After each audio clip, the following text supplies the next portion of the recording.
जाता त्यावेळेस हे मशीन तुम्ही नक्कीच पाहिलं असेल.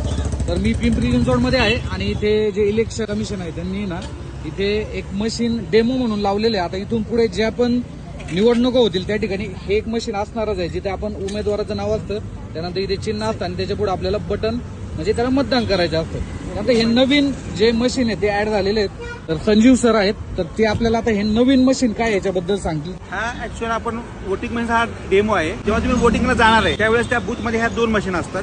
ह्याला म्हणतात आपण बॅलेट युनिट, ह्याला म्हणतो आपण व्हीव्हीपॅट युनिट. त्या मशीनमध्ये काय होतं, आपण ज्या पक्षाला किंवा ज्या चिन्हाला आपण मतदान केलेलं आहे त्याचं त्या ठिकाणी एक स्ट्रीप तयार होते. ऍक्च्युअली हा एक प्रिंटर कम एक बॉक्स आहे. मतदार जे आहेत त्यांना आपण केलं मतदान बरोबर झालंय का, त्याच पक्षाला किंवा त्याच चिन्हाला झालंय का हे त्या मशीनमुळे क्लिअर होतं. आता समजा मी हे 7 नंबरला जे जी आहे आणि त्यांचं हे चिन्ह आहे, समजा इथं जर प्रेस केलं ओके, तर अशा पद्धतीनं एक स्लिप तयार होणार.